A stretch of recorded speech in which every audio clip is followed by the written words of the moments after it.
Confira como foi a reação na Embaixada do Japão ao primeiro gol contra o Brasil. Enquanto torcedores brasileiros acompanhavam a partida da seleção com apreensão em bares do Distrito Federal, o clima na Embaixada do Japão, em Brasília, era de pura euforia. Diplomatas, convidados e cidadãos japoneses celebraram intensamente o gol que abriu o placar no duelo decisivo pela segunda fase da Copa do Mundo de 2026. O lance ocorreu aos 29 minutos do primeiro tempo, quando o volante Danilo errou um passe na saída de bola.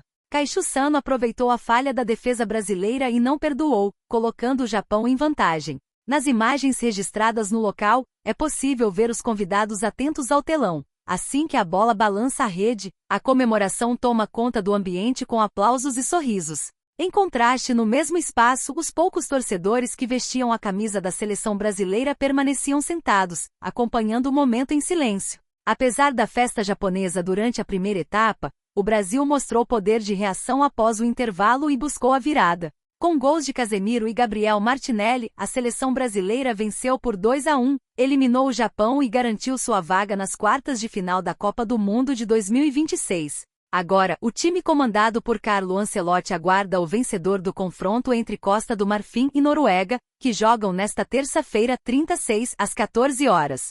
A próxima partida do Brasil já tem data e hora marcadas, será no domingo 5/7 às 17 horas. Sabe, é curioso como o futebol consegue transformar a geografia de uma cidade em questão de minutos. Quando olhamos para essas imagens da Embaixada do Japão em Brasília, a gente não está vendo apenas uma partida de futebol, mas um choque de culturas que, no fundo, é o que torna a Copa do Mundo o maior espetáculo da Terra. E claro, a figura central desse drama inesperado foi o Kaishu Sano, o autor daquele gol que fez o coração de muito brasileiro parar por um instante. Para quem acompanha o futebol internacional, o nome do Sano não é um estranho, mas vê-lo ali, na maior vitrine do planeta, marcando contra o Brasil do Ancelotti, tem um peso muito específico. O Kaishu é um daqueles jogadores que representam a nova safra do futebol japonês, disciplinados, taticamente muito inteligentes e que, acima de tudo, não tem medo de gigante.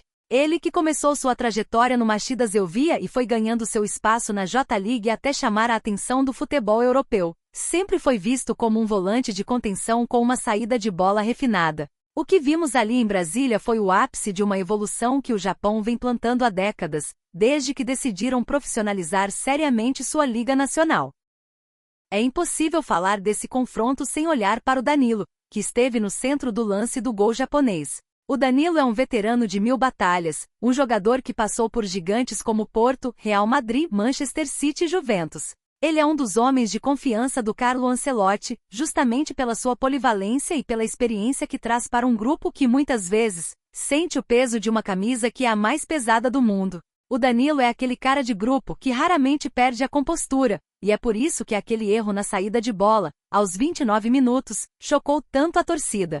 Mas veja bem, o futebol tem essa característica de ser cruel e redentor no mesmo jogo. A carreira do Danilo é marcada por essa resiliência. Ele já foi criticado, já foi questionado, já foi herói e vilão em diferentes momentos da seleção, mas sempre mostrou uma capacidade de se manter em alto nível que poucos jogadores da sua geração conseguiram. Ver ele ali, naquele momento de falha, me lembrou muito da maturidade que o Ancelotti exige do elenco. O técnico italiano não é de chutar o balde no intervalo, ele é um estrategista que trabalha com a psicologia do atleta. E a reação da seleção brasileira no segundo tempo foi a prova definitiva de que o trabalho do Ancelotti tem, acima de tudo, o controle emocional como pilar. Falando em controle, o Casemiro, autor do gol de empate, é a personificação disso em campo. Ele é o capitão, o homem que bota a bola debaixo do braço e traz o time de volta para o jogo quando a casa parece que vai cair. A trajetória do Casemiro é um conto de superação clássico. O menino de São José dos Campos, revelado pelo São Paulo, que foi para a Europa, virou uma lenda no Real Madrid e agora, nesta reta final de carreira em alto nível, continua sendo o termômetro desse time. O gol dele não foi apenas um chute certeiro, foi um gol de liderança, de quem chamou a responsabilidade para si e disse para o time inteiro que não, a gente não vai ser eliminado pelo Japão em Brasília. E claro, o Gabriel Martinelli, que virou o jogo, é o retrato da nova era do Brasil. Um garoto que saiu do Ituano brilhou na Inglaterra com o Arsenal sob o comando do Mikel Arteta, e que traz essa intensidade, essa fome de gol que é típica de quem ainda tem muito para provar. Quando ele marcou, o clima na embaixada deve ter ficado insustentável para os convidados japoneses, e ali a gente viu o peso da história falando mais alto. Agora, fazendo uma correlação necessária, é preciso pensar no que esse jogo significa para o futuro da seleção. A gente está vivendo um período de transição sob o comando de um técnico estrangeiro, algo que ainda gera debates intensos nas mesas de bar e nas redes sociais. Esse jogo contra o Japão provou que mesmo com um elenco recheado de craques, a seleção ainda sofre com a soberba ou com a falta de foco em momentos decisivos. O fato de termos precisado de uma virada contra um Japão organizado mostra que a distância entre as potências tradicionais e as seleções emergentes diminuiu drasticamente. O Japão não é mais zebra, eles têm um plano, um método e um respeito tático pelo jogo que muitas vezes falta até para seleções com mais tradição.